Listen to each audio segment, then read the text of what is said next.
ಮತ್ತೊಮ್ಮೆ ಕರ್ನಾಟಕದ ವಿವಿಧ ಸ್ಪರ್ಧಾತ್ಮಕ ಪರೀಕ್ಷೆಗಳಿಗೆ ತಯಾರಿ ನಡೆಸಿರ್ತಕ್ಕಂಥ ಎಲ್ರಿಗೂ ಈ ಒಂದು ವಿಡಿಯೋ ಸೆಷನ್ಗೆ ಮತ್ತೊಮ್ಮೆ ಸ್ವಾಗತ. ನಾನು ಅಮರೇಶ್ ಪೋರ್. ಸೊ ಈ ಒಂದು ತಿಂಗಳ ಅಂದರೆ ಸೆಪ್ಟೆಂಬರ್ 2020 ಮೊದಲನೇ ವೀಕ್ನ 20 ಇಂಪಾರ್ಟೆಂಟ್ ಪ್ರಶ್ನೆಗಳು ಯಾವ್ಯಾವ ಅಂತ ನೋಡ್ತಾ ಹೋಗೋಣ. ಸೊ ಒಳ್ಳೆ ಒಂದು ನಾಲೆಜ್ ಬರ್ಬೋದು ಈ ಒಂದು 20 ಪ್ರಶ್ನೆಗಳಿಂದ ಅಂತ ನಾನು ಅಂದ್ಕೊಳ್ತೀನಿ. ಸೊ ಹಾಗಾದರೆ ಬನ್ನಿ ನೋಡೋಣ ಸೆಪ್ಟೆಂಬರ್ 2020 ಮೊದಲ ವೀಕ್ನ ಪ್ರಚಲಿತ ಘಟನೆಗಳನ್ನು. ಓಕೆ, ಆ್ಯಸ್ ಯೂಶುವಲ್ ಇಲ್ಲಿ ನನ್ನ ಒಂದು ಕಿರು ಪರಿಚಯ ಇದೆ, ನಿಮಗೆಲ್ಲ ಗೊತ್ತಿದೆ ನೋಡಿ. B from PESIT, M Tech from IIT Kharagpur ಮತ್ತು ಬೇರೆ ಬೇರೆ ಪರೀಕ್ಷೆಗಳಲ್ಲಿ ಪಾಸ್ ಆಗಿರ್ತಕ್ಕಂಥ ಡೀಟೇಲ್ಸ್ ಇಲ್ಲಿದೆ. ಓಕೆ, ಸೊ ಹಾಗಾದರೆ ಸೆಪ್ಟೆಂಬರ್ 2020 ಪ್ರಮುಖ ಪ್ರಚಲಿತ ಘಟನೆಗಳ ವೀಕ್ 1ನಲ್ಲಿ ಮೊದಲನೇ ಪ್ರಶ್ನೆಯನ್ನು ನೋಡ್ತಾ ಹೋಗೋಣ.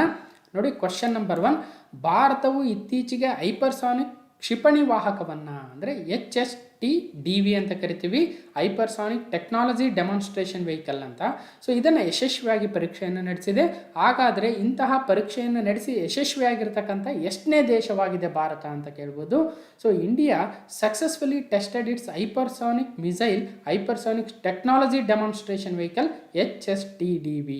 ಹಾಗಾದರೆ India is a dash country to own this technology ಅಂದರೆ ಎಷ್ಟನೇ ದೇಶ ಆಗುತ್ತೆ ಇಂಥ ಒಂದು ಟೆಕ್ನಾಲಜಿಯನ್ನು ಹೊಂದಿರತಕ್ಕಂಥ ರಾಷ್ಟ್ರಗಳಲ್ಲಿ? ಅಂದರೆ ಅದು 2ನೇ ರಾಷ್ಟ್ರನ, 3ನೇ ರಾಷ್ಟ್ರನ, 4ನೇ ದೇಶನ ಅಥವಾ 5ನೇ ದೇಶನ? ಅಂದರೆ ಸರಿಯಾದ ಉತ್ತರ ಈ ಥರ ಹೈಪರ್ಸಾನಿಕ್ ಕ್ಷಿಪಣಿ ವಾಹಕ ಟೆಕ್ನಾಲಜಿಯನ್ನು ಹೊಂದಿರತಕ್ಕಂಥ 4ನೇ ರಾಷ್ಟ್ರ ಆಗುತ್ತೆ ಭಾರತ.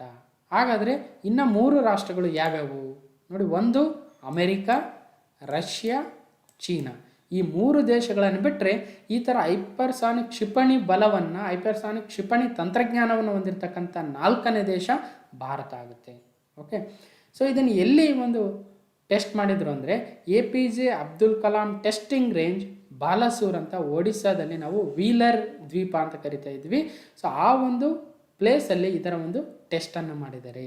ಓಕೆ, ದೇಶದ ವಾಯು ರಕ್ಷಣಾ ವ್ಯವಸ್ಥೆಯ ದಿಕ್ಕು ದೆಸೆಗಳನ್ನೇ ಬದಲಿಸಬಲ್ಲ ಅತ್ಯಾಧುನಿಕ ತಂತ್ರಜ್ಞಾನದ ಹೈಪರ್ಸಾನಿಕ್ ಟೆಕ್ನಾಲಜಿ ಡೆಮಾನ್ಸ್ಟ್ರೇಷನ್ ವೆಹಿಕಲ್ಲು ಪರೀಕ್ಷಾರ್ಥ ಉಡಾವಣೆ ಪ್ರಯೋಗ ಯಶಸ್ವಿಯಾಗಿದೆ ಅಂತಕ್ಕಂಥದ್ದು. ಓಕೆ, ಇದು ಶಬ್ದಕ್ಕಿಂತ 6 ಪಟ್ಟು ವೇಗದಲ್ಲಿ ಚಲಿಸ್ತಕ್ಕಂಥ ಒಂದು ಕ್ಷಿಪಣಿ ವಾಹಕವಾಗಿದೆ. ನೋಡಿ, ಅಂಥ ತಂತ್ರಜ್ಞಾನವನ್ನು ನಾವು ಹೈಪರ್ಸಾನಿಕ್ ಅಂತ ಕರಿತೀವಿ. ಇದರಲ್ಲಿ ಸ್ಕ್ರಾಮ್ ಜೆಟ್ ಇಂಜಿನ್ನ ಅವಶ್ಯಕತೆ ಇರುತ್ತೆ. ಇದು ಗಂಟೆಗೆ 7440 ಕಿಲೋಮೀಟರ್ ವೇಗದಲ್ಲಿ ಚಲಿಸ್ತಕ್ಕಂಥ ಕ್ಷಿಪಣಿ ಆಗುತ್ತೆ. ಓಕೆ, ಇನ್ನು ಇದ್ರ ಬಗ್ಗೆ ಇನ್ನೇನು ತಿಳ್ಕೊಬೋದಂದರೆ ನೋಡಿ, ಅಷ್ಟು ವೇಗದಲ್ಲಿ ಇದು ಚಲಿಸಿದರೆ 1 ಗಂಟೆಯಲ್ಲಿ ನಾವು ಬೀಜಿಂಗ್ನ ತಲುಪಿಬಿಡ್ಬೋದು, ಅರ್ಧ ಗಂಟೆಯಲ್ಲೇ ಕರಾಚಿಗೆ ನಮ್ಮ ಒಂದು ಕ್ಷಿಪಣಿಯನ್ನು ತಲುಪಿಸ್ಬೋದು. ನೋಡಿ, ಅಷ್ಟು ವೇಗದಲ್ಲಿರ್ತಕ್ಕಂಥ ಒಂದು ಟೆಕ್ನಾಲಜಿ ಹೈಪರ್ಸಾನಿಕ್ ಟೆಕ್ನಾಲಜಿ ಆಗುತ್ತೆ.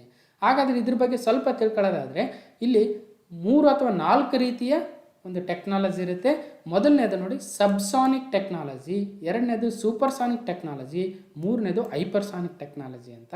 ಇದರಲ್ಲಿ ಇನ್ನೊಂದು ಬರುತ್ತೆ ಇಲ್ಲಿ, ಯಾವುದಂದರೆ ಇಲ್ಲಿ ಕೊಟ್ಟಿದ್ದೀನಿ ನೋಡಿ. So transonic technology. Okay, transonic technology ಅದನ್ನು ಏನಂತ ನೆಕ್ಸ್ಟ್ ಹೇಳ್ತೀನಿ. ಸೊ ಇಲ್ಲಿ ಸಬ್ಸಾನಿಕ್ ಅಂದರೆ ಶಬ್ದದ ವೇಗವನ್ನು ಮ್ಯಾಚ್ 1 ಅಂತೀವಿ. ಅಂದರೆ ಶಬ್ದ ಅಥವಾ ಸೌಂಡ್ ಸ್ಪೀಡ್ ಎಷ್ಟಿದೆ ಅಂದರೆ ಗಂಟೆಗೆ ಅಂದಾಜು 1240 ಕಿಲೋಮೀಟರ್ ವೇಗದಲ್ಲಿ ಹೋಗುತ್ತೆ. ಅಂದರೆ ಇಲ್ಲಿಂದ ಸ್ಟಾರ್ಟ್ ಮಾಡಿದರೆ 1 ಗಂಟೆಯಲ್ಲಿ 1240 ಅಂದಾಜು ಕಿಲೋಮೀಟ್ರು ಸೌಂಡ್ ಸ್ಪೀಡಲ್ಲಿ ಹೋಗುತ್ತೆ. ಸ್ಪೀಡ್ ಆಫ್ ಸೌಂಡ್ ಅಂದರೆ 1240 ಕಿಲೋಮೀಟ್ರ್ ವೇಗದಲ್ಲಿರುತ್ತೆ. ಸೊ ಅಂಥ ಒಂದು ವೇಗಕ್ಕಿಂತಲೂ ಸ್ವಲ್ಪ ಕಡಿಮೆ ಇದ್ದರೆ ಅದನ್ನು ಸಬ್ಸಾನಿಕ್ ಅಂತ ಕರಿತೀವಿ. ಅಂದರೆ ಶಬ್ದದ ವೇಗಕ್ಕಿಂತ ಕಡಿಮೆ ಇದ್ದರೆ ಅದನ್ನು ಸಬ್ಸಾನಿಕ್ ಟೆಕ್ನಾಲಜಿ ಅಂತ ಕರಿತೀವಿ.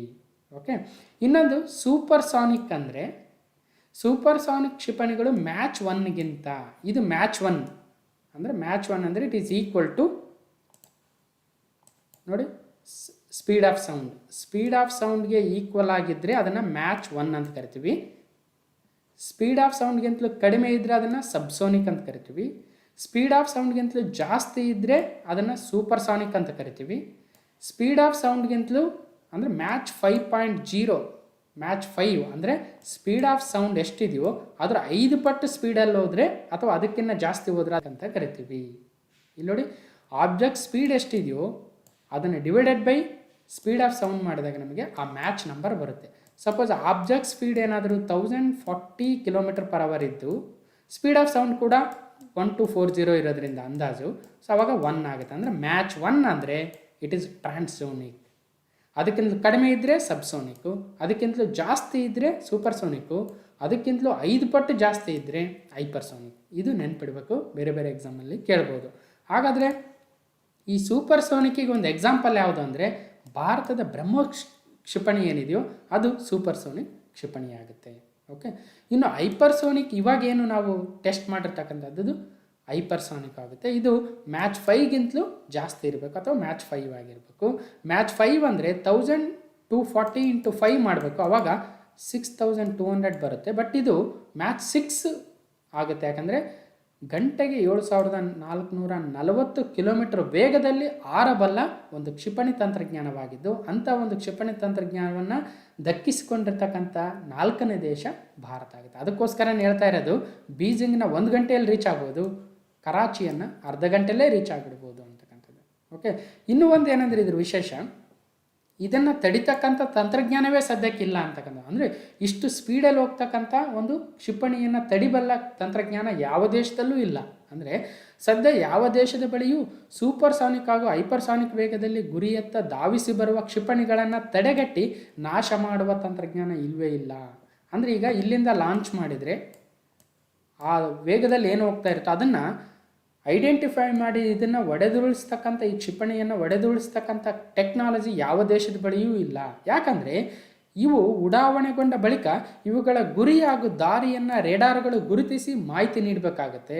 ನಂತರ ಕ್ಷಿಪಣಿ ತಡೆ ತಂತ್ರಜ್ಞಾನದ ಕ್ಷಿಪಣಿಗಳನ್ನು ಉಡಾಯಿಸಬೇಕಾಗತ್ತೆ. ಆದರೆ ಅಷ್ಟರಲ್ಲಿ ಏನಾಗುತ್ತೆ, ಈ ಕ್ಷಿಪಣಿ ತನ್ನ ಗುರಿಯನ್ನು ಮುಟ್ಟಿರುತ್ತೆ.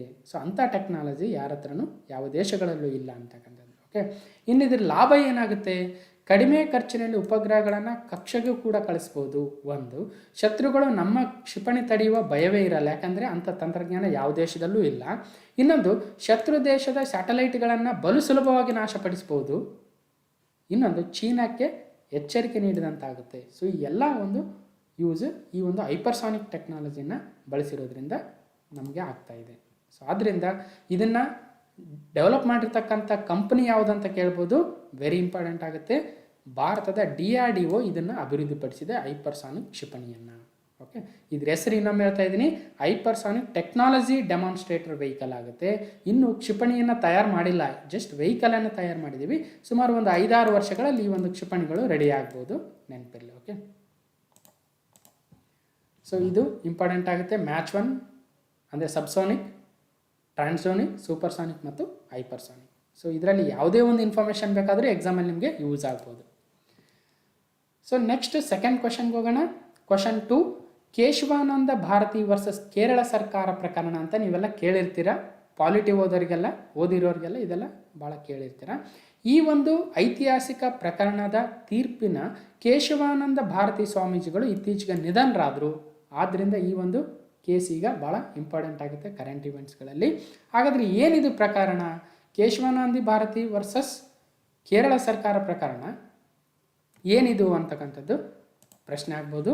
ನೋಡಿ ಏನಂದರೆ, ಇಲ್ಲಿ ನೋಡಿ, ಕೇಶವಾನಂದ ಭಾರತಿಯವರು ನಿಧನರಾಗಿದ್ದಾರೆ. ಕಾಸರಗೋಡು ಜಿಲ್ಲೆಯ ಎಡನೀರು ಜಗದ್ಗುರು ಶಂಕರಾಚಾರ್ಯ ಸಂಸ್ಥಾನದ ಮಠಾಧೀಶರಾದ ಕೇಶವಾನಂದ ಭಾರತಿ ಸ್ವಾಮೀಜಿಯವರು ನಿಧನರಾಗಿದ್ದಾರೆ. ಓಕೆ, ಅವರು ಗಡಿನಾಡಿನ ಸಂಸ್ಥಾನವನ್ನು ಯಕ್ಷಗಾನ ಸಂಗೀತದ ಕೇಂದ್ರವನ್ನಾಗಿಸಿದ್ದರು. ಓಕೆ, ಕೇರಳ ಸರ್ಕಾರದ ವಿರುದ್ಧ ಅವರು ಹೂಡಿದ್ದ ದಾವೆಯು ಕೇಶವಾನಂದ ಭಾರತಿ ವರ್ಸಸ್ ಕೇರಳ ಸರ್ಕಾರ ಪ್ರಕರಣ ಎಂದೇ ಪ್ರಸಿದ್ಧವಾಗಿತ್ತು. ಏನಿದು ಪ್ರಕರಣ ಒಂದು ಸ್ವಲ್ಪ ಗ್ಲಾನ್ಸ್ ಮಾಡ್ಕೊಳ್ಳೋಣ. ನೋಡಿ, 1970ರಲ್ಲಿ ಕೇಶವಾನಂದ ಭಾರತಿಯವರು ಒಂದು ಫೈಲ್ ಮಾಡ್ತಾರೆ ಒಂದು ಕೇಸನ್ನು. ಯಾಕಂದರೆ ಕೇರಳ ಗೌರ್ಮೆಂಟ್ ಅವರು ಆ ಒಂದು ಮಠದ ಪ್ರಾಪರ್ಟಿಗಳನ್ನು ಅಕ್ವೈರ್ ಮಾಡ್ಕೊಳ್ಳೋದಕ್ಕೆ ಒಂದು ರೂಲ್ಸನ್ನು ತರ್ತಾರೆ. ಏನಂದರೆ Kerala land reforms act 1963 modify ಮಾಡಿ 1969ನಲ್ಲಿ ಒಂದು ಅಮೆಂಡ್ಮೆಂಟ್ ತರ್ತಾರೆ. ಅದರ ಪ್ರಕಾರವಾಗಿ ಈ ಮಠದ ಪ್ರಾಪರ್ಟಿಗಳನ್ನು ಕೇರಳ ಸರ್ಕಾರ ಅಕ್ವೈರ್ ಮಾಡ್ಕೊಳ್ಳೋಕ್ಕೆ ಪ್ರಯತ್ನ ಮಾಡುತ್ತೆ. ಆಗ ಇವರು ಸುಪ್ರೀಂ ಕೋರ್ಟ್ಗೆ ಹೋಗ್ತಾರೆ. So he argued along with his lawyer Nani Palkhivala, very famous Nani Palkhivala ಅಂತಕ್ಕಂಥವರು ಲಾಯರು. ಅವರು ಈ ಒಂದು ಕೇಸಲ್ಲಿ ಕೇಶವಾನಂದ ಭಾರತಿಯವರ ಪರವಾಗಿ ವಾದವನ್ನು ಮಾಡ್ತಾರೆ. Okay, so action violated is fundamental rights ಅಂತ ನಾನಿ ಪಾಲ್ಕಿವಾಲ್ ಅವರು ದಾವೆಯನ್ನು ಹೂಡ್ತಾರೆ. ಏನಂತ, particularly is fundamental right to religion article 25 ಏನು ಹೇಳ್ತಾರೆ, ಅದರ ವೈಲೇಷನ್ ಆಗುತ್ತೆ. ಒಂದು ವೇಳೆ ಮಠದ ಪ್ರಾಪರ್ಟಿಗಳನ್ನು ಕೇರಳ ಸರ್ಕಾರ ಅಕ್ವೈರ್ ಮಾಡ್ಕೊಳಕ್ಕೆ ಹೋದರೆ ಯಾವುದು ವೈಲೇಟ್ ಆಗುತ್ತೆ? ಫಂಡಮೆಂಟಲ್ ರೈಟ್ ಇದೆಯಲ್ವ ಆರ್ಟಿಕಲ್ 25 ರೈಟ್ ಟು ರಿಲೀಸ್ ಏನು ಅದರ ಒಂದು ವೈಲೇಷನ್ ಆಗುತ್ತೆ. ಎರಡನೇದು freedom of religious denomination article 26 ಏನು ಹೇಳ್ತಾ ಇದ್ದಾರೆ ಅದರ ವೈಲೇಷನ್ ಆಗುತ್ತೆ. ಮತ್ತು ಆರ್ಟಿಕಲ್ 31 ಇರ್ತಕ್ಕಂಥ ರೈಟ್ ಟು ಪ್ರಾಪರ್ಟಿ, ಈ 3 ವೈಲೇಷನ್ಗಳಾಗ್ತವೆ ಅಂತ ನಾನಿ ಪಾಲ್ಕಿವಾಲ ಅವರು ಕೇಶವಾನಂದ ಭಾರತಿಯವರ ಪರವಾಗಿ ಹೋಗ್ತಾರೆ ಸುಪ್ರೀಂ ಕೋರ್ಟ್ಗೆ. ಓಕೆ, ಸೊ ಅದಾದ ನಂತರ ಏನಾಗುತ್ತೆ ನೋಡಿ, ಈ ಪಾಲ್ಕಿವಾಲ್ ಅವರು ಒಂದು ಬುಕ್ಕಲ್ಲಿ ಬರೀತಾರೆ ಕೋರ್ಟ್ ರೂಮ್ ಜೀನಿಯಸ್ ಅಂತ.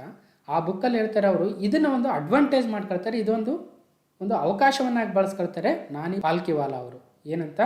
ಸೊ ಈ ಒಂದು ಇಂದಿರಾ ಗಾಂಧಿ ಅವರು ಗೌರ್ಮೆಂಟ್ ತಂದಿರ್ತಕ್ಕಂಥ ಹಲವಾರು ಒಂದು ಬದಲಾವಣೆಗಳನ್ನು, ಪಾರ್ಲಿಮೆಂಟಿಗೆ ಹಲವಾರು ರೈಟ್ಸ್ಗಳನ್ನು ಕೊಟ್ಟಿರ್ತಾರೆ ಸಂವಿಧಾನವನ್ನು ಚೇಂಜ್ ಮಾಡೋದಕ್ಕೆ. ಅಂತಹ ಒಂದು ಬದಲಾವಣೆಗಳ ವಿರುದ್ಧವಾಗಿ ಈ ಕೇಸನ್ನು ಬಳಸ್ಕೊಳ್ತಾರೆ ನಾನಿ ಪಾಲ್ಕಿವಾಲ ಅವರು. ಓಕೆ, ಸೊ ಅದಕ್ಕೋಸ್ಕರ ಏನಾಗುತ್ತೆ, 13 ಜಡ್ಜ್ಗಳಿರ್ತಕ್ಕಂಥ ಒಂದು ಲಾರ್ಜೆಸ್ಟ್ ಬೆಂಚನ್ನು ಸ್ಥಾಪನೆ ಮಾಡುತ್ತೆ ಸುಪ್ರೀಂ ಕೋರ್ಟು. ಒಟ್ಟು 68 ದಿನಗಳ ಕಾಲ ಆ ಒಂದು ವಾದ ವಿವಾದ ನಡೆಯುತ್ತೆ. ಅಕ್ಟೋಬರ್ 1972ರಿಂದ ಮಾರ್ಚ್ 1973ವರೆಗೂ ವಾದ ವಿವಾದಗಳು ನಡೀತವೆ. ಅತಿ ದೀರ್ಘವಾಗಿರ್ತಕ್ಕಂಥ ಕೇಸು, ಅತಿ ದೊಡ್ಡದಾಗಿರ್ತಕ್ಕಂಥ ಸುಪ್ರೀಂ ಕೋರ್ಟ್ ಬೆಂಚ್ ಆಗುತ್ತೆ. 13 ಜನ ಜಡ್ಜಸ್ ಇರ್ತಾರೆ. ಓಕೆ, ಅದು ಜಡ್ಜ್ಮೆಂಟಲ್ಲಿ ಒಟ್ಟು 700 ಪೇಜ್ಗಳ ಬೃಹತ್ತಾಗಿರ್ತಕ್ಕಂಥ ಒಂದು ಜಡ್ಜ್ಮೆಂಟನ್ನು ಕೊಡುತ್ತೆ.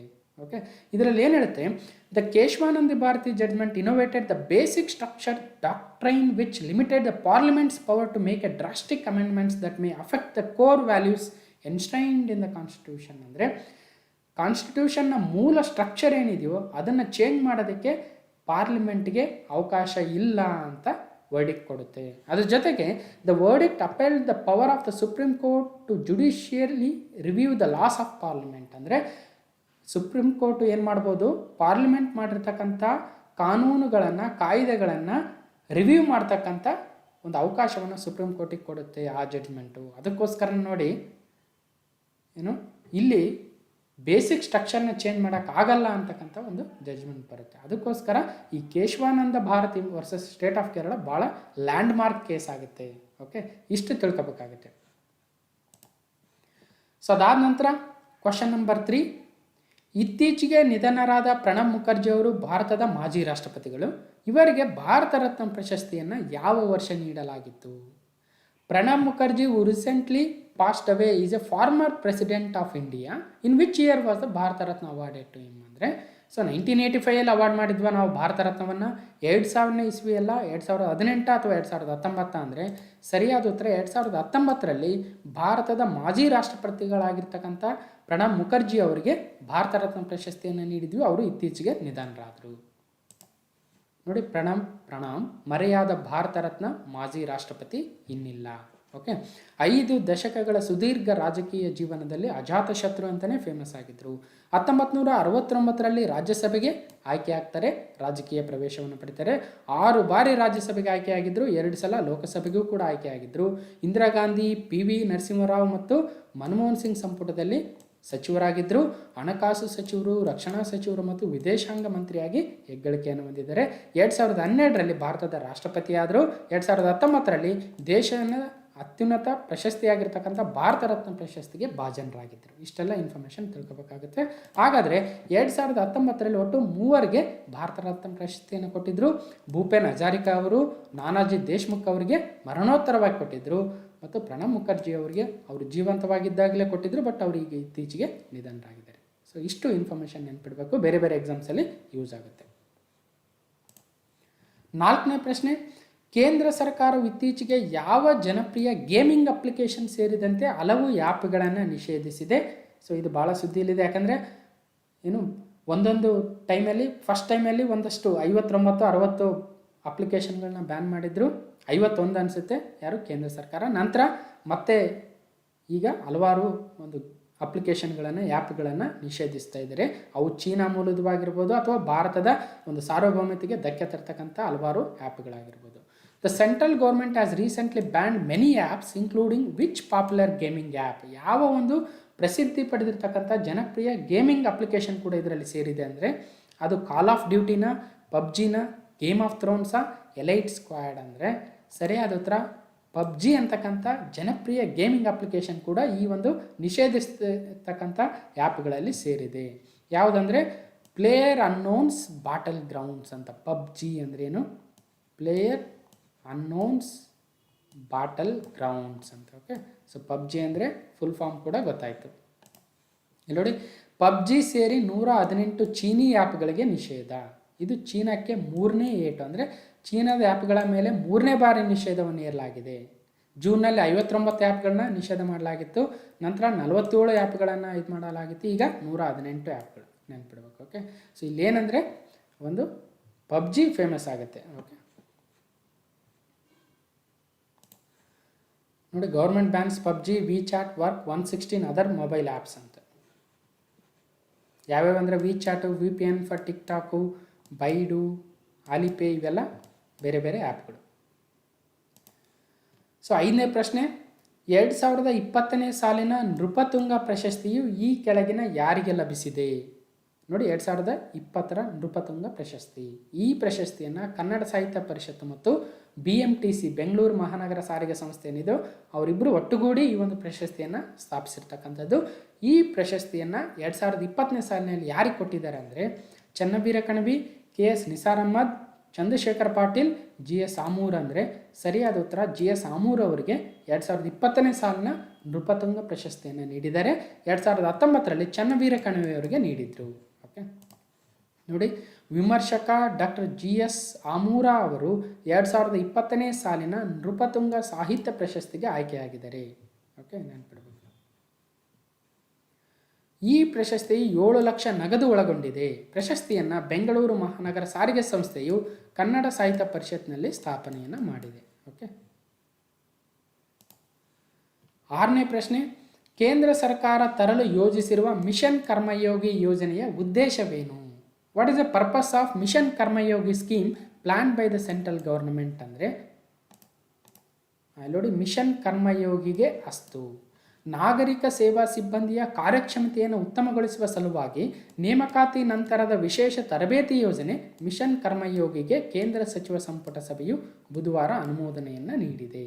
ಅಂದರೆ ಇಲ್ಲೇನಾಗುತ್ತೆ, ಈಗ ನೋಡಿ, IAS IPS ಆಫೀಸರ್ಸ್ ಏನಿದ್ದಾರೆ, ಆ ಆಫೀಸರ್ಸ್ ಕೇಂದ್ರ ಸರ್ಕಾರದ ಉದ್ಯೋಗಿಗಳು ಅಥವಾ ಕೇಂದ್ರ ಸರ್ಕಾರದ ಆಫೀಸರ್ಸ್ ಏನಿದ್ದಾರೆ, ಅವರು ಉದ್ಯೋಗ ನಂತರದ ತರಬೇತಿ, ಅಂದರೆ ಈಗ ಒಂದು 5 ವರ್ಷ ಸರ್ವಿಸ್ ಆಗಿರುತ್ತೆ, ನಂತರ ಅವರ ಒಂದು ಸ್ಕಿಲ್ಗಳನ್ನ ಇಂಪ್ರೂವ್ ಮಾಡಬೇಕಲ್ವ, ಆವಾಗ ಕೆಲವೊಂದು ಕೋರ್ಸ್ಗಳನ್ನ ಮಾಡೋದು.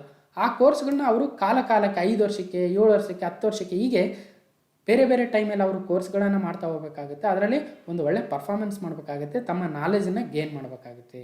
ಸೊ ಈ ರೀತಿಯ ಒಂದು ಸಿಬ್ಬಂದಿಗಳಲ್ಲಿ, ಈ ರೀತಿಯ ಆಫೀಸರ್ಸಲ್ಲಿ ಏನು ಮಾಡಬೇಕು, ಅವರ ಕಾರ್ಯಕ್ಷಮತೆಯನ್ನು ಹೆಚ್ಚಿಸಬೇಕು, ಅವರ ಒಂದು ಜ್ಞಾನವನ್ನು ಹೆಚ್ಚಿಸಬೇಕು, ಅದು ಅವರಿಗೆ ಮಾಡುವ ಕೆಲಸದಲ್ಲಿ ಉಪಯೋಗ ಆಗಬೇಕು ಅಂತಕ್ಕಂಥ ಉದ್ದೇಶದಿಂದ ಮಿಷನ್ ಕರ್ಮಯೋಗಿ ಯೋಜನೆಯನ್ನು ತರ್ತಾ ಇದೆ ಕೇಂದ್ರ ಸರ್ಕಾರ. ಓಕೆ ನೋಡಿ, mission Karmayogi to train government officials, focus is on a future ready civil service. Okay, ಅವಾಗ ಏನು ಮಾಡ್ಬೋದು, ಕೆಪಾಸಿಟಿ ಬಿಲ್ಡಿಂಗ್ ಮಾಡ್ಬೋದು, ಪರ್ಫಾರ್ಮೆನ್ಸ್ ಇವ್ಯಾಲ್ಯುವೇಟ್ ಮಾಡ್ಬೋದು ಅಲ್ವಾ, ಅವ್ರು ಯಾವ ರೀತಿಯಾಗಿ ಪರ್ಫಾರ್ಮ್ ಮಾಡ್ತಾ ಇದ್ದಾರೆ ಅಂತಕ್ಕಂಥದ್ದು. ಓಕೆ, ಸೊ ಇದು ಮಿಷನ್ ಕರ್ಮಯೋಗಿ ಆಗುತ್ತೆ. ಸೊ ನೆಕ್ಸ್ಟು ಕ್ವಶನ್ ನಂಬರ್ 7, ಬಹಳ ಸುದ್ದಿಯಲ್ಲಿರುವ ಕೃತಕ ಬುದ್ಧಿಮತ್ತೆ ಮತ್ತು ಮಷಿನ್ ಲರ್ನಿಂಗ್ ಎಂದರೇನು? ನೋಡಿ, ಈ ಥರ ಟೆಕ್ನಾಲಜಿ ಕ್ವಶನ್ಸ್ ಬಂದುಬಿಡ್ತವೆ ಕೆಲವೊಂದು ಸಲ. So what is the use of artificial intelligence ಮತ್ತು machine learning? These are the buzzwords in recent years. Okay, so ಹಾಗಾದರೆ ಏನು ಕೃತಕ ಬುದ್ಧಿಮತ್ತೆ ಅಂದರೆ? ಆರ್ಟಿಫಿಷಿಯಲ್ ಇಂಟೆಲಿಜೆನ್ಸು ಮತ್ತು ಮಷಿನ್ ಲರ್ನಿಂಗ್ ಅಂದರೆ, ಅಲ್ಲಿ ನೋಡಿ, AI ತಂತ್ರಜ್ಞಾನ ಕ್ಷೇತ್ರದ ಭವಿಷ್ಯತ್ತು ಅಂತಕ್ಕಂಥದ್ದು. ಓಕೆ, ಇದ್ರ ಬಗ್ಗೆ ತಿಳ್ಕೊಳ್ಳೋದಾದರೆ ನೋಡಿ, ಆರ್ಟಿಫಿಷಿಯಲ್ ಇಂಟೆಲಿಜೆನ್ಸ್ ಅಂದರೆ enabling machines to think like humans, ಮಾನವರ ಥರ ಥಿಂಕ್ ಮಾಡ್ತಕ್ಕಂಥ ಮಷಿನ್ಗಳನ್ನ ಫೌಂಡ್ ಮಾಡ್ತಕ್ಕಂಥದ್ದು. ಈಗ ನೋಡಿ, ಒಂದು ರೋಬೋಟ್ ಇರುತ್ತೆ, ರೋಬೋಟ್ ಏನು ಮಾಡುತ್ತೆ, ಮಾನವರ ಥರ ಕೆಲಸ ಮಾಡುತ್ತಲ್ವಾ. ಸೊ ಇದನ್ನು ಆರ್ಟಿಫಿಷಿಯಲ್ ಇಂಟೆಲಿಜೆನ್ಸ್ ಮುಖಾಂತರ ಪ್ರೋಗ್ರಾಮ್ ಮಾಡಿರ್ತಾರೆ. ಓಕೆ, ಇನ್ನು ಮಷಿನ್ ಲರ್ನಿಂಗ್ ಅಂದರೆ ಈ ಆರ್ಟಿಫಿಷಿಯಲ್ ಇಂಟೆಲಿಜೆನ್ಸ್ನ ಒಂದು ಸಬ್ ಗ್ರೂಪ್ ಅನ್ನಂಗೆ. ಓಕೆ, ಇಲ್ಲಿ ನೋಡಿ, ಮಷಿನ್ ಲರ್ನಿಂಗ್ ಅದರೊಳಗಡೆ ಬರ್ತಕ್ಕಂಥ ಒಂದು ಟೆಕ್ನಾಲಜಿ. ಇದರಲ್ಲಿ ಏನಾಗುತ್ತೆ, training machines to get better at task without explicit programming. ಅಂದರೆ ಒಂದು ಪ್ರೋಗ್ರಾಮ್ನ ಮಾಡ್ದೇನೆ ಅದೇ ಆ ಒಂದು ಇರ್ತಕ್ಕಂಥ ಡೇಟಾದಿಂದನೇ ತನ್ನ ಪ್ರೋಗ್ರಾಮ್ಗಳನ್ನ ಮಾಡಿಕೊಂಡು ತಾನೇ ಅಂಡರ್ಸ್ಟ್ಯಾಂಡಿಂಗ್ ಮಾಡ್ಕೋಬೇಕು. ಓಕೆ, ಈಗ ಎಕ್ಸಾಂಪಲ್ಲು, ಇದೊಂದು ರೋಡ್ ಇದೆ, ಒಂದು ಕಡೆ ಹಂಪ್ಸ್ ಇದೆ ಅನ್ಕೊಳ್ಳೋಣ, ಇದು ಹಂಪ್ಸ್. ಒಂದು ಕಾರನ್ನು ಏನು ಮಾಡಬೇಕು, ಒಂದು 10 ಸಲ ನಾವು ಡ್ರೈವ್ ಮಾಡಿ ಅದಕ್ಕೆ ಲರ್ನ್ ಮಾಡಿಸ್ಬೇಕು ಆ ಕಾರ್ಗೆ. ಅಲ್ಲಿ ಏನಾಗುತ್ತೆ, ಮಷಿನ್ ಲರ್ನಿಂಗ್ ಅಲ್ಗಾರಿದಮ್ಸ್ ಲರ್ನ್ ಮಾಡ್ತಾ ಹೋಗ್ತವೆ. ಓಕೆ, ಇಲ್ಲಿ ಅಂಪ್ಸ್ ಬಂದಾಗ ಅದೇನು ಮಾಡುತ್ತೆ, ಸ್ಲೋ ಮಾಡುತ್ತೆ. ಎಷ್ಟು ಸ್ಲೋ ಮಾಡಿತು? ಓಕೆ, ಇಲ್ಲಿ ಒಂದು ವೇಳೆ ಅಪೋಸಿಟಲ್ಲಿ ಒಂದು ವೆಹಿಕಲ್ ಬಂದರೆ ಸೈಡ್ಗೆ ಹೋಗ್ಬೇಕಾಗುತ್ತೆ, ಲೆಫ್ಟ್ಗೆ. ಯಾವ ರೀತಿಯಾಗಿ ಲೆಫ್ಟ್ಗೆ ಹೋಯ್ತು, ಈ ಥರ ಒಂದು 8 ಸಲ ಆ ಕಾರ್ನ ಡ್ರೈವ್ ಮಾಡಿದಾಗ ಅದು ಲರ್ನ್ ಮಾಡ್ತಾ ಹೋಗುತ್ತೆ. ಓಕೆ, ಅಂಪ್ಸ್ ಬಂದಾಗ ನಾನು ಸ್ಲೋ ಮಾಡಬೇಕು, ಮುಂದೆ ವೆಹಿಕಲ್ಸ್ ಬಂದಾಗ ನಾನು ಲೆಫ್ಟ್ಗೆ ಹೋಗಬೇಕು. ಸೊ ಈ ರೀತಿಯ ಒಂದು ಲರ್ನಿಂಗನ್ನು ತನ್ನಷ್ಟಕ್ಕೆ ತಾನೇ ಕಲ್ತ್ಕೊಳ್ಳುತ್ತೆ. ಅಲ್ಲಿ ಯಾವುದೇ ಎಕ್ಸ್ಪ್ಲಿಸಿಟ್ ಆಗಿ ಪ್ರೋಗ್ರಾಮ್ ಬರೆದಿರಲ್ಲ ನಾವು. ಸೊ ಅಂಥ ಒಂದು ಲರ್ನಿಂಗನ್ನು ನಾವು ಮಷಿನ್ ಲರ್ನಿಂಗ್ ಅಂತ ಕರಿತೀವಿ. ಸೊ ಇದು ಆರ್ಟಿಫಿಷಿಯಲ್ ಇಂಟೆಲಿಜೆನ್ಸ್ನ ಭಾಗನೇ ಆಗಿರುತ್ತೆ. ಓಕೆ, ಸೊ ಆದರೆ ಇಲ್ಲಿ ಒಂದು ಗಮನಿಸಬೇಕು, ಎಕ್ಸ್ಪ್ಲಿಸಿಟ್ ಆಗಿ ಪ್ರೋಗ್ರಾಮ್ ಮಾಡಿರಲ್ಲ, ಅದು ತನ್ನಷ್ಟಕ್ಕೆ ತಾನೇ ಕಲ್ತ್ಕೊಳ್ಳುತ್ತೆ. ಅಂದರೆ ಆ ಎಕ್ಸ್ಪೀರಿಯೆನ್ಸಿಂದ ಕಲ್ತ್ಕೊಳ್ಳುತ್ತೆ. ನಾವು ಹ್ಯೂಮನ್ ಬೀಯಿಂಗ್ಸ್ ಯಾವ ರೀತಿಯಾಗಿ ಎಕ್ಸ್ಪೀರಿಯೆನ್ಸಿಂದ ಕಲಿತೀವೋ ಅದೇ ರೀತಿಯಾಗಿ ಮಷಿನ್ ಲರ್ನಿಂಗ್ ಅಂತಕ್ಕಂಥದ್ದು ಎಕ್ಸ್ಪೀರಿಯೆನ್ಸಿಂದ ಮಷಿನ್ನ ಲರ್ನ್ ಮಾಡಿಸೋದು, ಆ ಒಂದು ಡೇಟಾದಿಂದ ಅದು ಮತ್ತೆ ಬಿಹೇವ್ ಮಾಡ್ತಾ ಹೋಗುತ್ತೆ. ನೆಕ್ಸ್ಟು ಡೀಪ್ ಲರ್ನಿಂಗ್ ಅಂತಕ್ಕಂಥದ್ದು ಭಾಳ ಇಂಪಾರ್ಟೆಂಟ್ ಆಗುತ್ತೆ ಈಗಿನ ಟೆಕ್ನಾಲಜಿಲಿ. ಇದೇನಾಗುತ್ತೆ, ಮಷಿನ್ ಲರ್ನಿಂಗ್ನ ಸಬ್ ಗ್ರೂಪ್ ಆಗುತ್ತೆ.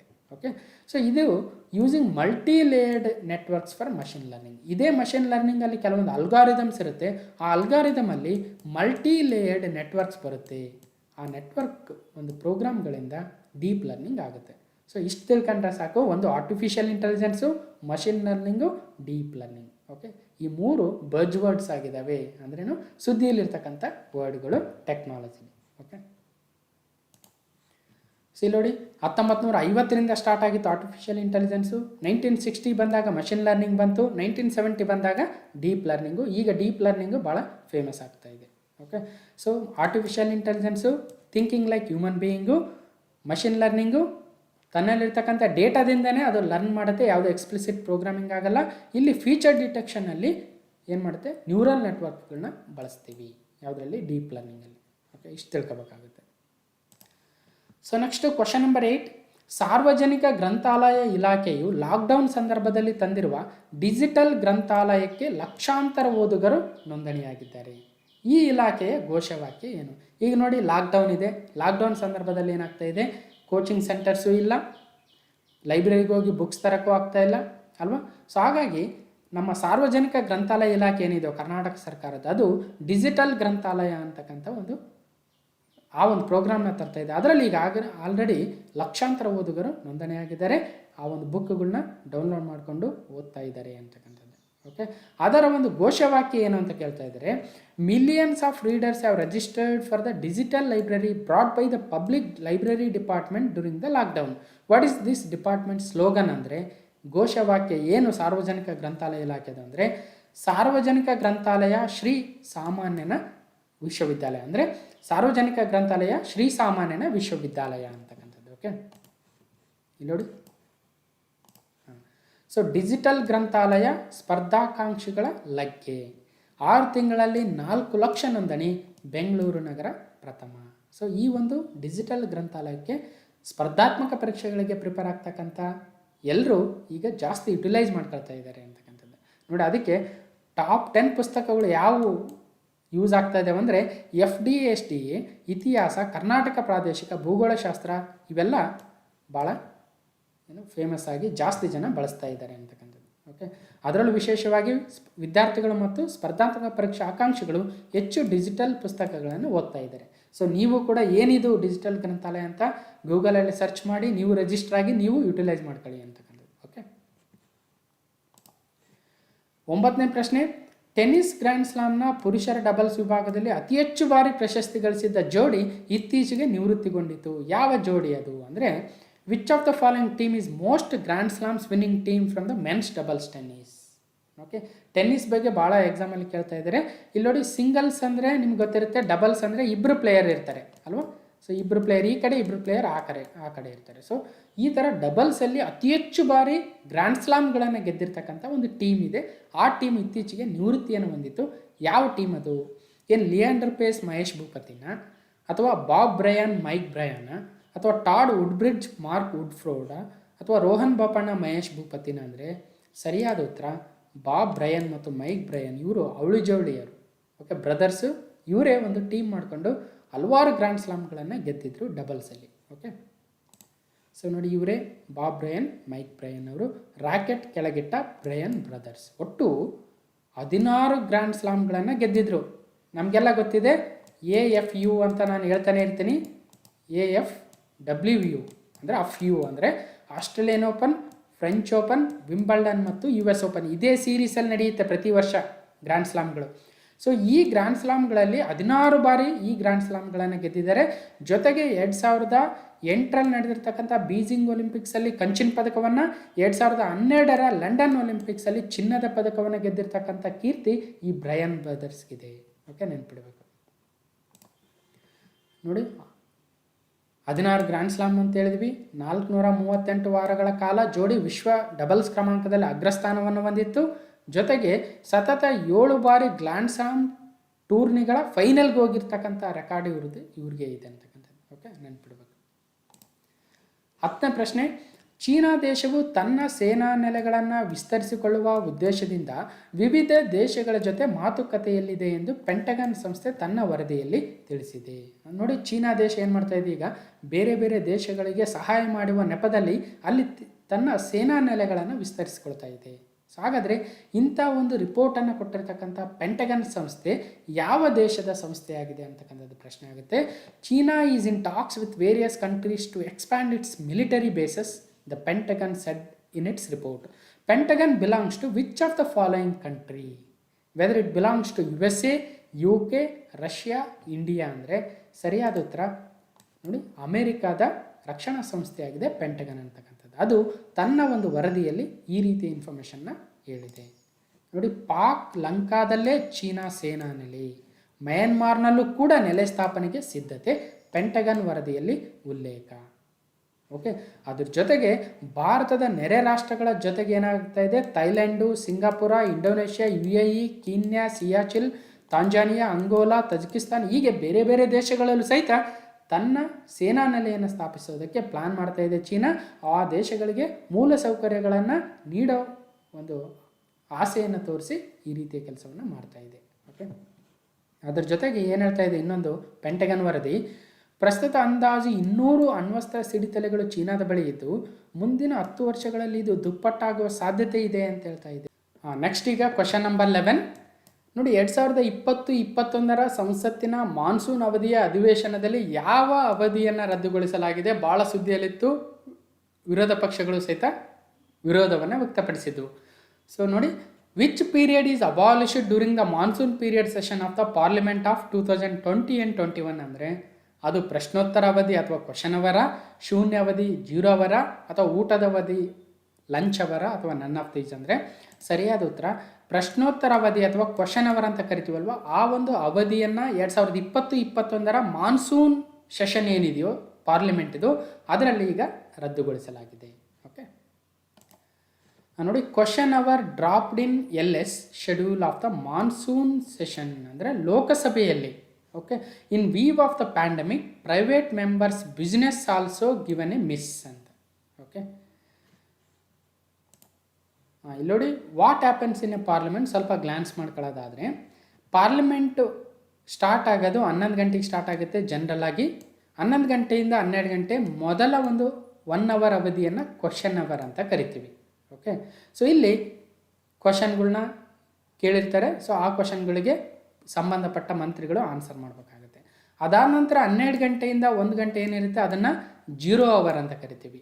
ಓಕೆ, ಸೊ ನಂತರ ಲಂಚ್ ಅವರ್ ಇರುತ್ತೆ. ಅದಾದ ನಂತರ ಗೌರ್ಮೆಂಟ್ ಬಿಸ್ನೆಸ್ ಇರುತ್ತೆ ಅಥವಾ ಲೆಜಿಸ್ಲೇಟಿವ್ ಬಿಸ್ನೆಸ್ ಆಗಿರುತ್ತೆ, ಯಾವುದರ ಲಾಗಳನ್ನ ಅಥವಾ ಬಜೆಟನ್ನು ಪಾಸ್ ಮಾಡ್ತಕ್ಕಂಥ ಒಂದು ಸೆಷನ್ ಆಗಿರ್ತವೆ. ಓಕೆ, ಇದನ್ನು ಅಜೆಂಡಾ ಅಂತ ಕರಿತೀವಿ.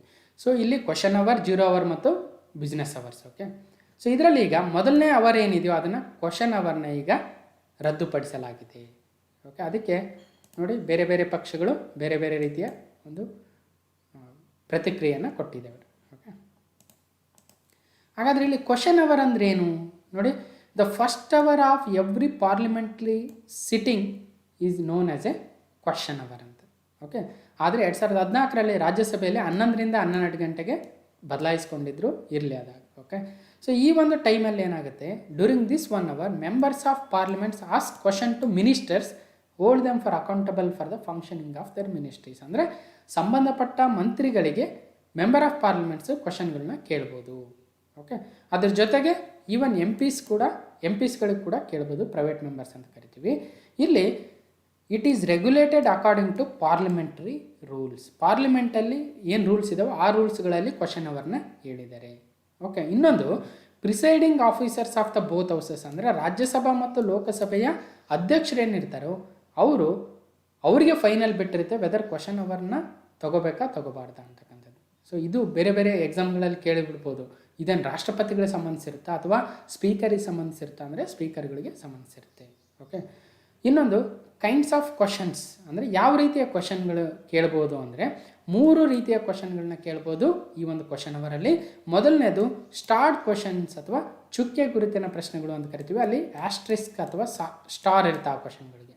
ಇದಕ್ಕೆ ಓರಲ್ ಆನ್ಸರ್ನ ಕೊಡ್ಬೋದು ಆ ಮಂತ್ರಿಗಳು. ಸಪ್ಲಿಮೆಂಟ್ರಿ ಕ್ವಶನ್ಸ್ ಕ್ಯಾನ್ ಫಾಲೋ, ಅಂದರೆ ಈಗ ಒಬ್ಬ ಮೆಂಬರ್ ಆಫ್ ಪಾರ್ಲಿಮೆಂಟು ಒಬ್ಬ ಮಿನಿಸ್ಟ್ರಿಗೆ ಕ್ವಶನನ್ನು ಕೇಳಿದರೆ, ಸ್ಟಾರ್ಟ್ ಕ್ವಶನ್ ಚುಕ್ಕೆ ಗುರುತಿನ ಪ್ರಶ್ನೆಯನ್ನು ಕೇಳಿದಾಗ ಈ ಮಿನಿಸ್ಟ್ರ್ ಅದಕ್ಕೆ ಆನ್ಸರ್ ಕೊಡ್ಬೋದು ಓರಲ್ ಆಗಿ.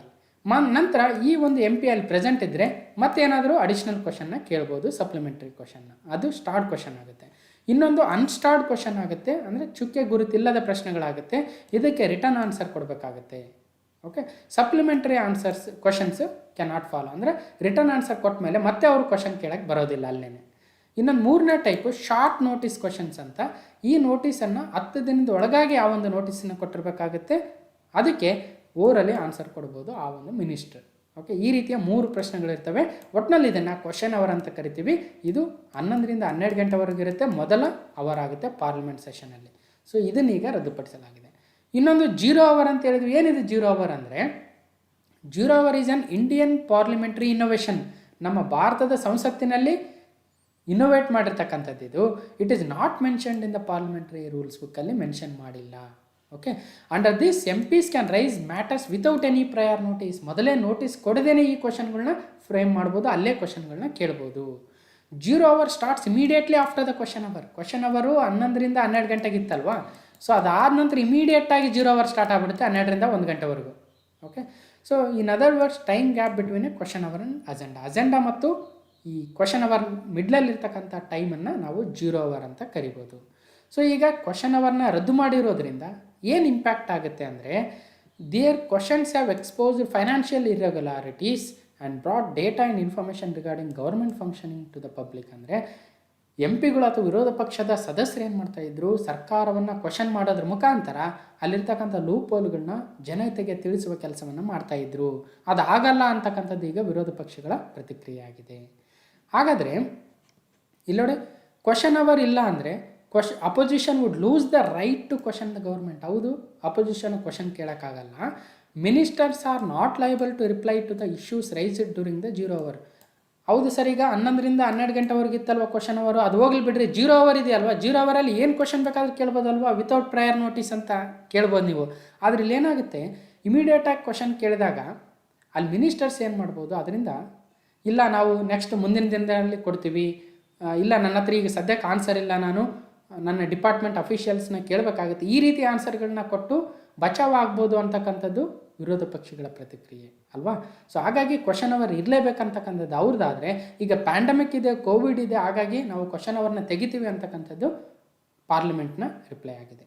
ಓಕೆ, ಸೊ ಇಷ್ಟು ತಿಳ್ಕೊಳ್ಬೇಕಾಗುತ್ತೆ ಕ್ವಶನ್ ಅವರು 0 ಅವರು ಅಂದರೆ ಏನು ಅಂತ. ಸೊ ಇಲ್ಲಿ ಇನ್ನೊಂದು, ಇದು ಮೊದಲನೇ ಸಲವೇನಲ್ಲ ಈ ಥರ ಕ್ವಶನ್ ಅವರ್ನ ತೆಗಿತಾ ಇರ್ತಕ್ಕಂಥದ್ದು. ಸೊ ಹಿಂದೆ ಕೂಡ ಕ್ವಶನ್ ಅವರ್ಗಳನ್ನ ತೆಗೆದಿದ್ರು ಅಂತ ನಿಮಗೆ ಗೊತ್ತಿರಲಿ. ಓಕೆ, ಎಮರ್ಜೆನ್ಸೀಸ್ ಟೈಮಲ್ಲೂ ಕೂಡ ಈ ಕ್ವಶನ್ ಅವರ್ಗಳನ್ನ ತೆಗೆದಿದ್ರು ಅಂತಕ್ಕಂಥದ್ದು. ಸೊ ನೆಕ್ಸ್ಟ್ ಇಂಪಾರ್ಟೆಂಟು 12ನೇ ಪ್ರಶ್ನೆ, ರಾಜ್ಯದ ಆಯ್ದ ಬರಪೀಡಿತ ತಾಲೂಕುಗಳ ಜಲಾನಯನ ಪ್ರದೇಶಗಳ ಪುನಶ್ಚೇತನ ಕಾರ್ಯಕ್ರಮ ಅಂದರೆ ವಾಟರ್ ಶೆಡ್ಸ್ ರಿಕವರಿ ಪ್ರೋಗ್ರಾಮ್ಗೆ ಯಾವ ಬ್ಯಾಂಕಿನಿಂದ ಸಾಲ ಪಡೆಯಲು ಸಚಿವ ಸಂಪುಟ ಸಭೆಯಲ್ಲಿ ನಿರ್ಧರಿಸಲಾಗಿದೆ ಅಂದರೆ, ಏನು RBI ಇಂದನೋ, ವರ್ಲ್ಡ್ ಬ್ಯಾಂಕಿಂದನೋ, IMF ಅಥವಾ ನಬಾರ್ಡ್ ಅಂದರೆ ಸರಿಯಾದ ಉತ್ತರ ವರ್ಲ್ಡ್ ಬ್ಯಾಂಕ್ ಅಥವಾ ವಿಶ್ವ ಬ್ಯಾಂಕಿನಿಂದ ಸಾಲವನ್ನು ಪಡೆದು ರಾಜ್ಯದ ಆಯ್ದ ಜಿಲ್ಲೆಗಳ ಆಯ್ದ ಬರಪೀಡಿತ ತಾಲೂಕುಗಳೇನಿದ್ದಾವೆ ಅವುಗಳ ಒಂದು ವಾಟರ್ ಶೆಡ್ ಡೆವಲಪ್ಮೆಂಟ್ ಪ್ರೋಗ್ರಾಮ್ನ ಮಾಡಬೇಕು, ರಿಕವರಿ ಮಾಡಬೇಕು ಅಲ್ಲಿನ ಜಲಾನಯನ ಪ್ರದೇಶಗಳು ಅಂತಕ್ಕಂಥದ್ದು ಪುನಶ್ಚೇತನ ಕಾರ್ಯಕ್ರಮವನ್ನು ಮಾಡಲು ಸಚಿವ ಸಂಪುಟ ಸಭೆ ನಿರ್ಧಾರವನ್ನು ಮಾಡಿದೆ. ಅದಕ್ಕೆ ಸಾಲವನ್ನು ವಿಶ್ವ ಬ್ಯಾಂಕ್ನಿಂದ ಪಡಿಬೇಕು ಅಂತಕ್ಕಂಥ ನಿರ್ಧಾರವಾಗಿದೆ. ನೋಡಿ, ಜಲಾನಯನ ಪುನಶ್ಚೇತನಕ್ಕೆ ವಿಶ್ವ ಬ್ಯಾಂಕ್ನಿಂದ ಸಾಲ. ವಿಶ್ವ ಬ್ಯಾಂಕ್ನಿಂದ ಸಾಲ ಪಡೆದು ರಾಜ್ಯದ 20 ಜಿಲ್ಲೆಗಳ ಆಯ್ದ ತಾಲೂಕುಗಳಲ್ಲಿನ ಜಲಾನಯನ ಪ್ರದೇಶಗಳ ಪುನಶ್ಚೇತನ ಕಾರ್ಯಕ್ರಮ ಕೈಗೊಳ್ಳಲು ಸಚಿವ ಸಂಪುಟ ಒಪ್ಪಿಗೆಯನ್ನು ನೀಡಿದೆ. ಒಟ್ಟು 600 ಕೋಟಿ ರೂಪಾಯಿ ವೆಚ್ಚದ ಕಾರ್ಯಕ್ರಮವಾಗಿದ್ದು 180 ಕೋಟಿಯನ್ನು ರಾಜ್ಯ ಸರ್ಕಾರವೇ ಭರಿಸುತ್ತೆ, 420 ಕೋಟಿಯನ್ನು ವಿಶ್ವ ಬ್ಯಾಂಕ್ನಿಂದ ಸಾಲವನ್ನು ಪಡೆಯುತ್ತೆ ಅಂತ ಸಂಸದೀಯ ವ್ಯವಹಾರಗಳ ಸಚಿವರಾಗಿರ್ತಕ್ಕಂಥ JC ಮಾಧುಸ್ವಾಮಿ ಅವರು ಹೇಳಿದ್ದಾರೆ.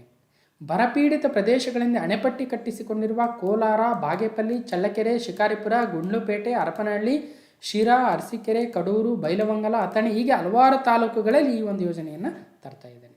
ಓಕೆ, ಇದ್ರ ಜೊತೆಗೆ ಇಲ್ಲೊಂದಷ್ಟು ಇನ್ಫಾರ್ಮೇಷನ್ ಹೇಳೋದಾದರೆ ಘಟನೋತ್ತರ ಅನುಮೋದನೆಯನ್ನು ಮಾಡಿದರೆ LKG UKGಗಳನ್ನು ಸ್ಟಾರ್ಟ್ ಮಾಡೋದಕ್ಕೆ 276 ಪಬ್ಲಿಕ್ ಸ್ಕೂಲುಗಳಲ್ಲಿ. ಜೊತೆಗೆ ಹಾವೇರಿ ಮತ್ತು ಯಾದಗಿರಿಗಳಿಗೆ ವೈದ್ಯಕೀಯ ಕಾಲೇಜನ್ನು ಅನುಮೋದನೆಯನ್ನು ಕೊಟ್ಟಿದ್ದಾರೆ ಸಚಿವ ಸಂಪುಟ ಸಭೆಯಲ್ಲಿ. ಓಕೆ, 13ನೇ ಪ್ರಶ್ನೆ, ದೇವದುರ್ಗ ತಾಲೂಕಿನ ಅರಕೆರೆ ಗ್ರಾಮವನ್ನು ತಾಲೂಕು ಕೇಂದ್ರವನ್ನಾಗಿ ಮಾಡುವುದಕ್ಕೆ ಸರ್ಕಾರ ಅನುಮೋದನೆಯನ್ನು ನೀಡಿದೆ. ಹಾಗಾದರೆ ಈ ಒಂದು ಅರಕೆರೆ ತಾಲೂಕು ಹೊಸದಾಗಿ ಏನು ಅನುಮೋದನೆಯಾಗಿದೆ ಅದು ಯಾವ ಜಿಲ್ಲೆಯಲ್ಲಿ ಬರುತ್ತೆ ಅಂದರೆ ರಾಯಚೂರು, ಬಳ್ಳಾರಿ, ಬೆಂಗಳೂರು, ಕಲಬುರಗಿ ಅಂದರೆ ಸರಿಯಾದ ಉತ್ತರ ನೋಡಿ ರಾಯಚೂರು ಜಿಲ್ಲೆಯಲ್ಲಿ ಬರುತ್ತೆ. ಈ ಅರಕೆರೆ ತಾಲೂಕು ಹೊಸ ತಾಲೂಕು ಆಗ್ತಾ ಇದೆ. The government has given approval to make Arkera village of Devadurga Taluk as a new Taluk center. This comes in which of the following district? Andre it comes under Raichur district. Okay. ಇಲ್ಲಿ ಅರಕೆರೆ ನೂತನ ತಾಲೂಕು ಅನುಮೋದನೆ. ಇಲ್ಲಿ ರಾಯಚೂರಲ್ಲಿ already 7 ತಾಲೂಕುಗಳಿದ್ವು. ಅಂದರೆ ಇಲ್ಲಿ ಸಿಂಧನೂರು, ಮಾನ್ವಿ, ರಾಯಚೂರು, ದೇವದುರ್ಗ, ಲಿಂಗಸೂರು ಇತ್ತು. ಲಿಂಗಸೂರು ಮತ್ತು ಸಿಂಧನೂರು ತಾಲೂಕುಗಳ ಕೆಲವು ಹಳ್ಳಿಗಳನ್ನು ಸೇರಿಸಿ ಮಸ್ಕಿ ತಾಲೂಕನ್ನು ಮಾಡಿದ್ರು ಹಿಂದೆ. ಓಕೆ, ಹೊಸ 49 ತಾಲೂಕುಗಳನ್ನ ಘೋಷಣೆ ಮಾಡಿದಾಗ.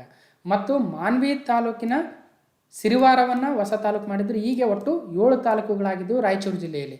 ಈಗ ಮತ್ತೆ ದೇವದುರ್ಗ ತಾಲೂಕಿನ ಅರಕೆರೆವನ್ನು ಸಹಿತ ಈಗ ತಾಲೂಕು ಮಾಡ್ತಾ ಇರೋದ್ರಿಂದ ಒಟ್ಟು 8 ತಾಲೂಕುಗಳಾಗ್ತವೆ. ಮತ್ತು ಕರ್ನಾಟಕ ರಾಜ್ಯದಲ್ಲಿ ಮೊದಲು 177 ತಾಲೂಕುಗಳಿದ್ವು, ನಂತರ 49 ಮಾಡಿದರು, ಅದಾದ ನಂತರ ಮತ್ತೆ 12 ಮಾಡಿದ್ದಾರೆ.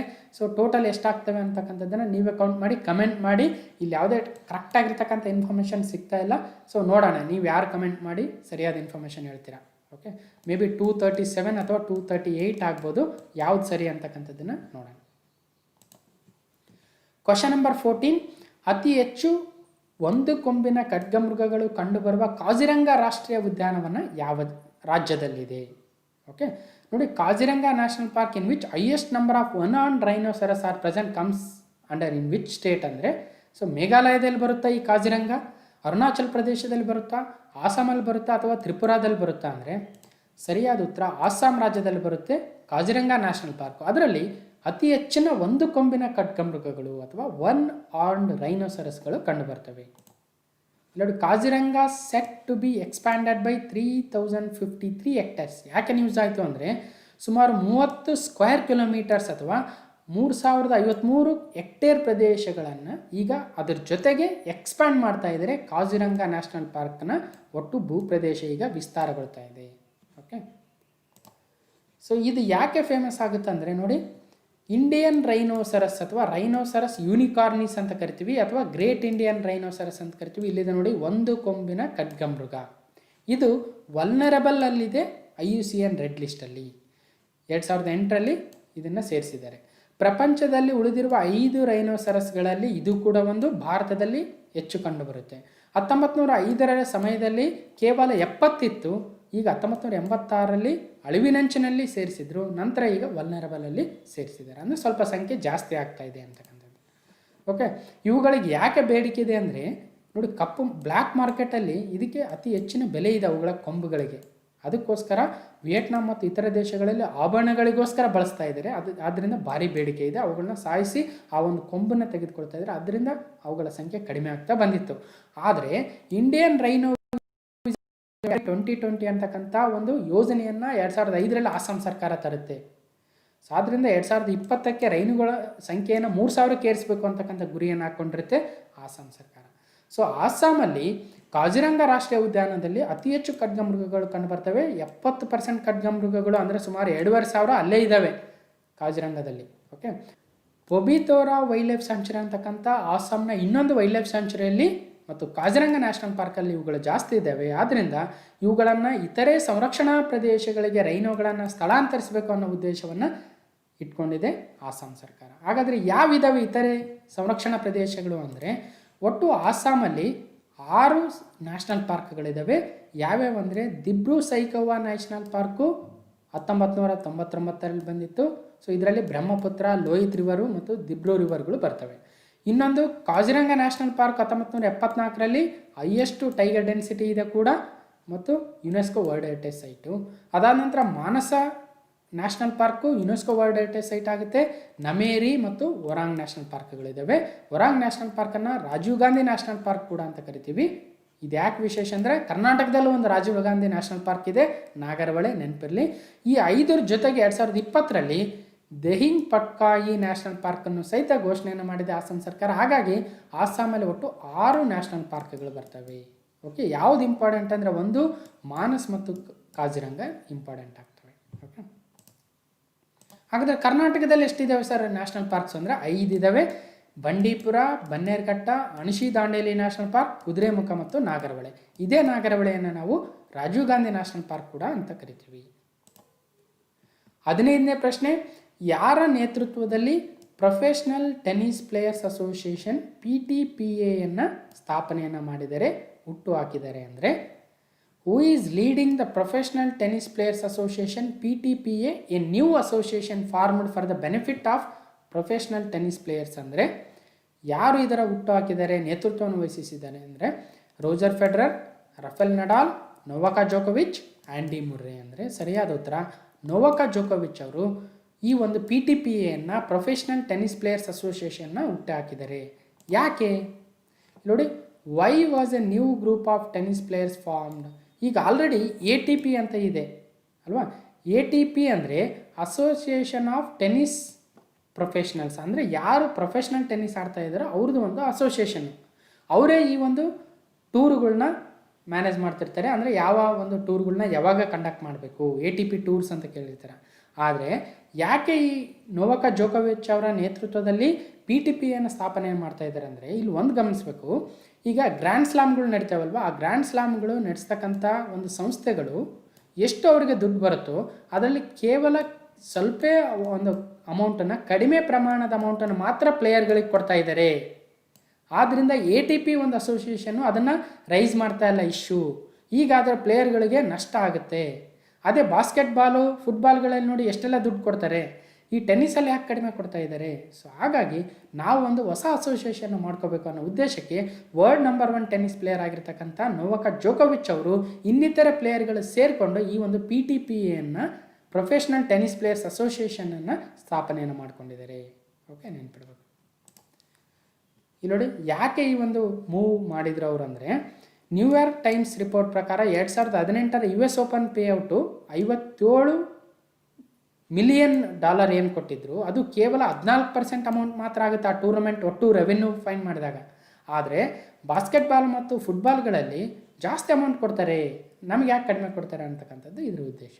ಸೊ ನೊವಾಕ್ ಜೋಕೋವಿಚ್ ಅವರು PTPA, ಹಳೆಯದು ATP, ಅದು ಇನ್ನೂ ಕಂಟಿನ್ಯೂ ಆಗ್ತಾ ಇದೆ. PTPAಗೆ ಭಾಳ ವಿರೋಧ ಬರ್ತಾ ಇದೆ. ಓಕೆ, ಕ್ವಶನ್ ನಂಬರ್ 16, ಕೇಂದ್ರ ಸರ್ಕಾರ ಪ್ರಕಟಿಸುವ 2019ರ ಉದ್ಯಮಿ ಸ್ನೇಹಿ ರಾಜ್ಯಗಳ ರ್ಯಾಂಕಿಂಗ್ನಲ್ಲಿ ಕರ್ನಾಟಕ ಎಷ್ಟನೇ ಸ್ಥಾನದಲ್ಲಿದೆ? What is the rank of Karnataka in central governments is of doing business ranking 2019 ಅಂದರೆ ಎಷ್ಟನೇ rank?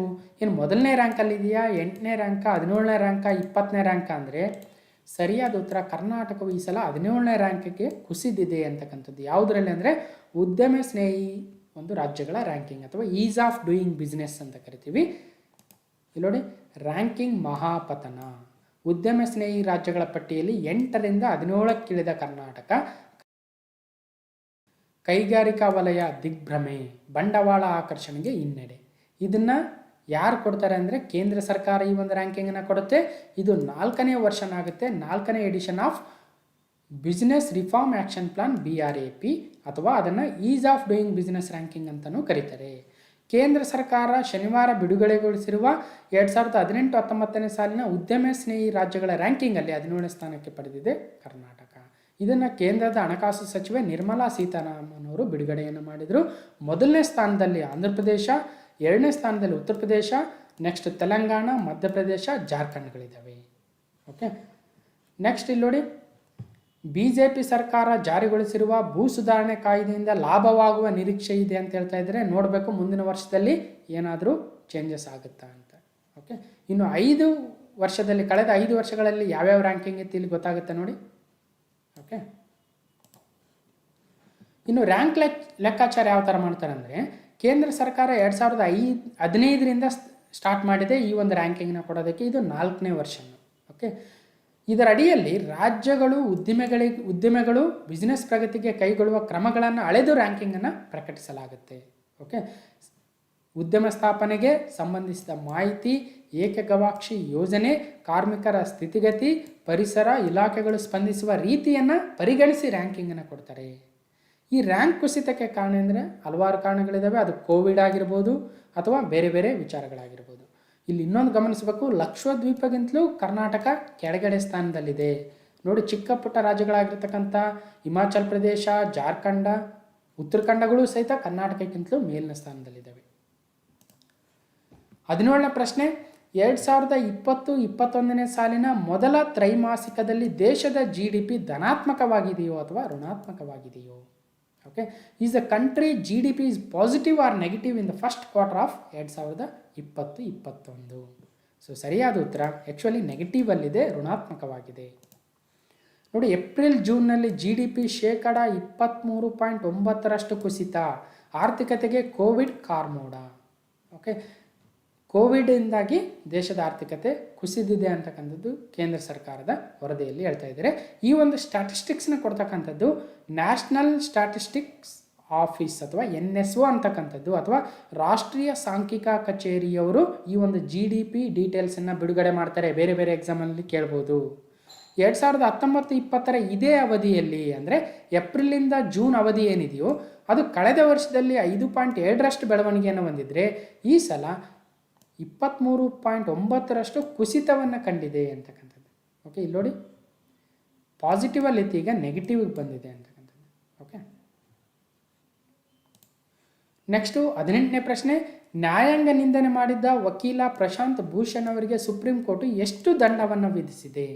How much has the supreme court fine lawyer Prashant Bhushan in a contempt of court case? ಅಂದರೆ ಎಷ್ಟು ರೂಪಾಯಿ? 1 ರೂಪಾಯಿನ, 10 ರೂಪಾಯಿ ಒಂದು ದಂಡವನ್ನು ವಿಧಿಸಿದೆಯಾ, 100 ರೂಪಾಯಿ ಅಥವಾ 1 ಕೋಟಿ ರೂಪಾಯಿ? ಅಂದರೆ ಸರಿಯಾದ ಉತ್ತರ ಕೇವಲ 1 ರೂಪಾಯಿಗಳ ದಂಡವನ್ನು ವಿಧಿಸಿದೆ ನ್ಯಾಯಾಂಗ ನಿಂದನೆ ಆರೋಪವನ್ನು ಹೊಂದಿದ್ದ ಪ್ರಶಾಂತ್ ಭೂಷಣ್ ಅವರಿಗೆ. ಇಲ್ಲಿ ತೀರ್ಪಿನ ಬಳಿಕ ಪ್ರಶಾಂತ್ ಭೂಷಣ್ 1 ರೂಪಾಯಿ ನಾಣ್ಯವನ್ನು ಪ್ರದರ್ಶನವನ್ನು ಮಾಡಿದರು. ನ್ಯಾಯಾಂಗ ನಿಂದನೆ ಮಾಡಿದ ವಕೀಲ ಪ್ರಶಾಂತ್ ಭೂಷಣ್ ಅವರಿಗೆ ಸುಪ್ರೀಂ ಕೋರ್ಟ್ ಸೋಮವಾರ 1 ರೂಪಾಯಿ ದಂಡವನ್ನು ವಿಧಿಸಿದೆ. ಓಕೆ, 19ನೇ ಪ್ರಶ್ನೆ, ಜಮ್ಮು ಕಾಶ್ಮೀರ ಕೇಂದ್ರಾಡಳಿತ ಪ್ರದೇಶದ ಅಧಿಕೃತ ಭಾಷೆಗಳು ಎಷ್ಟಿವೆ? According to the recent developments how many official languages are there in Jammu Kashmir union territory? ಅಂದರೆ ನೋಡಿ, ಒಟ್ಟು 5 ಅಧಿಕೃತ ಭಾಷೆಗಳಾಗಿದ್ದಾವೆ ಈಗ. ಸೊ ನೋಡಿ, ಹಿಂದೆ only English and Urdu were official languages. ಆದರೆ ಈಗ ಲಡಾಖ್ ಮತ್ತು ಜಮ್ಮು ಕಾಶ್ಮೀರ ಅಂತ ಯೂನಿಯನ್ ಟೆರಿಟರೀಸ್ನ ಡಿವೈಡ್ ಮಾಡಿದ ನಂತರ ಈಗ Jammu Kashmir official languages bill 2020 introduce ಮಾಡಿದ್ದಾರೆ. ಅದರಲ್ಲಿ ಇಂಗ್ಲೀಷ್ ಮತ್ತು ಉರ್ದು ಜೊತೆಗೆ ಕಾಶ್ಮೀರಿ, ಡೋಗ್ರಿ ಮತ್ತು ಹಿಂದಿಗಳನ್ನು ಕೂಡ ಅಫಿಷಿಯಲ್ ಲ್ಯಾಂಗ್ವೇಜ್ ಆಗಿ ಮಾಡಿದ್ದಾರೆ. ಹಾಗಾಗಿ 3+2, ಮೊದಲು 2 ಇದ್ವು, ಈಗ 3, ಒಟ್ಟು 5 ಅಫಿಷಿಯಲ್ ಲ್ಯಾಂಗ್ವೇಜ್ಗಳು ಆದವು. ಓಕೆ, ಇಲ್ಲಿ ಇನ್ನೊಂದು ಗಮನಿಸಬೇಕು, ಒಟ್ಟು 14 ಅಫಿಷಿಯಲ್ ಲ್ಯಾಂಗ್ವೇಜ್ ಇದ್ವು ಇನಿಷಿಯಲಿ ನಮ್ಮ ಕಾನ್ಸ್ಟಿಟ್ಯೂಷನಲ್ಲಿ. ಓಕೆ, ಯಾವ್ಯಾವ ಅಂತ ಇಲ್ಲಿ ಕೊಟ್ಟಿದ್ದೀನಿ ನೋಡಿ. ಆಸಾಮೀಸ್, ಬೆಂಗಾಲಿ, ಗುಜರಾತಿ, ಹಿಂದಿ, ಕನ್ನಡ, ಕಾಶ್ಮೀರಿ, ಕೊಂಕಣಿ, ಮಲಯಾಳಂ, ಮಣಿಪುರಿ, ಮರಾಠಿ, ನೇಪಾಳಿ, ಒರಿಯಾ, ಪಂಜಾಬಿ, ಸಂಸ್ಕೃತ, ಸಿಂಧಿ, ತಮಿಳು, ತೆಲುಗು, ಉರ್ದು, ಬೋಡೋ, ಸಂತಾಲಿ, ಮೈಥಿಲಿ, ಡೋಗ್ರಿ ಅಂತಕ್ಕಂಥವು ಇವು ಇದ್ದಾವೆ. ಸೊ ಇದರಲ್ಲಿ ಇನ್ನೊಂದು ಗಮನಿಸ್ಬೇಕು, 1967ರಲ್ಲಿ 21ನೇ ಅಮೆಂಡ್ಮೆಂಟ್ ಪ್ರಕಾರ ಸಿಂಧಿ ಲ್ಯಾಂಗ್ವೇಜನ್ನು ಆ್ಯಡ್ ಮಾಡಿದರು. 1992ರಲ್ಲಿ 71ನೇ ಅಮೆಂಡ್ಮೆಂಟ್ ಪ್ರಕಾರ ಕೊಂಕಣಿ, ಮಣಿಪುರಿ, ನೇಪಾಳಿಗಳನ್ನು ಆ್ಯಡ್ ಮಾಡಿದರು. ನೆನ್ಪಿಡ್ಬೇಕು. ಓಕೆ, ಇದು 8th ಶೆಡ್ಯೂಲಲ್ಲಿ ಬರುತ್ತೆ, ಅದು ಕೂಡ ನೆನ್ಪಿಡ್ಬೇಕು. ಒಟ್ಟು 22 ಲ್ಯಾಂಗ್ವೇಜ್ಗಳಿದ್ದಾವೆ. ನೆಕ್ಸ್ಟ್ 20ನೇ ಪ್ರಶ್ನೆ ಮತ್ತು ಈ ಒಂದು ಸೆಪ್ಟೆಂಬರ್ 2020 ಪಾರ್ಟ್ 1 ಅಥವಾ ವೀಕ್ 1ನ ಕೊನೆಯ ಪ್ರಶ್ನೆ. ಕ್ವಶನ್ ನಂಬರ್ 20, 2019 ಇಂದಿರಾ ಗಾಂಧಿ ಶಾಂತಿ ಪ್ರಶಸ್ತಿಯನ್ನು ಯಾರಿಗೆ ನೀಡಲಾಗಿದೆ? Who is awarded the Indira Gandhi peace prize for the peace award for the year 2019 ಅಂದರೆ ಅಮಿತಾಬ್ ಬಚ್ಚನ್ ಅವ್ರಿಗೆ, ರಿಚರ್ಡ್ ಆಟನ್ಬರೋ ಅವ್ರಿಗೆ, ಡೇವಿಡ್ ಆಟನ್ಬರೋ ಅವ್ರಿಗೆ ಅಥವಾ ಬರಾಕ್ ಒಬಾಮಾ ಅಂದರೆ ಸರಿಯಾದ ಉತ್ತರ ಡೇವಿಡ್ ಆಟನ್ಬರೋ ಅಂತಕ್ಕಂಥವ್ರಿಗೆ 2019 ಇಂದಿರಾ ಗಾಂಧಿ ಪ್ರಶಸ್ತಿಯನ್ನು ನೀಡಲಾಗಿದೆ. ಯಾರು ಇವರು ನೋಡಿ, sir David Attenborough has been conferred with Indira Gandhi peace prize 2019. Okay, ಈ ಒಂದು ಅವಾರ್ಡನ್ನು 1986ರಿಂದ ಇಂದಿರಾ ಗಾಂಧಿ ಮೆಮೋರಿಯಲ್ ಟ್ರಸ್ಟ್ ಅವರು ಕೊಡ್ತಾ ಇದ್ದಾರೆ. ಒಟ್ಟು 25 ಲಕ್ಷ ರೂಪಾಯಿಯ ಮಾನಿಟರಿ ಅವಾರ್ಡ್ ಇದೆ. ಓಕೆ, ಸೊ ಯಾರು ಇವರು ಸರ್ ಆಟನ್ಬರೋ ಅಂದರೆ ಇಲ್ಲಿದೆ ನೋಡಿ, ಇವರು ಡೇವಿಡ್ ಆಟನ್ಬರೋ ಅವರು. ಅವ್ರ ಜೊತೆಗೆ ಅವ್ರ ಅಣ್ಣ ಇದ್ದಾರೆ ನೋಡಿ, ಇವರು ರಿಚರ್ಡ್ ಆಟನ್ಬರೋ ಅವರು. ಗಾಂಧಿ ಒಂದು ಮೂವಿ ಇದೆ ಅಲ್ವಾ, ಆಸ್ಕರ್ ಅವಾರ್ಡ್ ಗಾಂಧಿ ಮೂವಿ, ಅದರ ಒಂದು ನಿರ್ದೇಶಕರು ಇವರು ರಿಚರ್ಡ್ ಆಟನ್ಬರೋ ಅವರು. ಅವ್ರ ತಮ್ಮ ಇವರು ಡೇವಿಡ್ ಆಟನ್ಬರೋ ಅವರು. ಇವರು ಏನಂದರೆ ಇವರು ಇಂಗ್ಲೀಷ್ ಬ್ರಾಡ್ಕಾಸ್ಟರ್ ಆ್ಯಂಡ್ ನ್ಯಾಚುರಲ್ ಹಿಸ್ಟರಿಯನ್. ನೀವು ನ್ಯಾಷನಲ್ ಜಿಯೋಗ್ರಫಿ ಡಿಸ್ಕವರಿ ಚಾನಲ್ ನೋಡ್ಬೇಕಂದ್ರೆ ಅಲ್ಲಿ ನೋಡ್ತಾ ಇರಬೇಕಾದ್ರೆ ಅಲ್ಲಿ ಏನಂದರೆ ಇವ್ರ ವಾಯ್ಸ್ ಬರ್ತಾ ಇರುತ್ತೆ. ಕೆಲವೊಂದು ಒಳ್ಳೊಳ್ಳೆ ಕಾರ್ಯಕ್ರಮಗಳಲ್ಲಿ ಬ್ಯಾಕ್ಗ್ರೌಂಡ್ ವಾಯ್ಸ್ ಇವ್ರದ್ದೇ ಇರುತ್ತೆ. ಸೊ ಭಾಳ ಅಟ್ರಾಕ್ಟಿವ್ ಆಗಿರ್ತಕ್ಕಂಥ ವಾಯ್ಸ್ ಆಗುತ್ತೆ. ಇವ್ರ ವಾಯ್ಸ್ ಕೇಳೋದಕ್ಕೆ ಭಾಳ ಒಂದು ಫೇಮಸ್ ವಾಯ್ಸ್ ಅಂತಲೇ ಹೇಳ್ಬೋದು ಡೇವಿಡ್ ಆಟನ್ಬರೋ ಅವ್ರದ್ದು. ಸೊ ಹೀಗೆ 20 ಪ್ರಮುಖ ಪ್ರಶ್ನೆಗಳನ್ನು, ಪ್ರಮುಖ ಪ್ರಚಲಿತ ಘಟನೆಗಳನ್ನು ಡಿಸ್ಕಸ್ ಮಾಡಿದ್ದೀವಿ. ಹಲವಾರು ಟಾಪಿಕ್ಗಳು ಬಂದವು, ಹಲವಾರು ಡಿಸ್ಕಷನ್ಗಳಾದವು. ನಿಮ್ಮ ನಾಲೆಜ್ ಈ ವಿಡಿಯೋ ಆರಂಭಕ್ಕಿಂತ ಮುಂಚೆ ವಿಡಿಯೋ ಎಂಡಲ್ಲಿ ಭಾಳಷ್ಟು ಇನ್ಕ್ರೀಸ್ ಆಯಿತು ಅಂತ ಅಂದ್ಕೊಳ್ಳೋಣ. ಮತ್ತು ಮುಂದೆ ಬರ್ತಕ್ಕಂಥ ಕಾಂಪಿಟೇಟಿವ್ ಎಕ್ಸಾಮ್ಸಲ್ಲಿ ಎಲ್ಲ ನಾಲೆಜ್ ಯೂಸ್ ಆಗುತ್ತೆ ಅಂದ್ಕೊಳ್ತಾ ಮತ್ತೆ ವೀಕ್ 2, ವೀಕ್ 3, ವೀಕ್ 4ಗಳನ್ನು ಬಿಡ್ತೀನಿ. ಅಲ್ಲಿವರೆಗೂ ಈ ಒಂದು ಕಂಪ್ಲೀಟ್ ವಿಡಿಯೋ ನೋಡಿರ್ತಕ್ಕಂಥ ಎಲ್ಲರಿಗೂ ಧನ್ಯವಾದಗಳು. Thank you.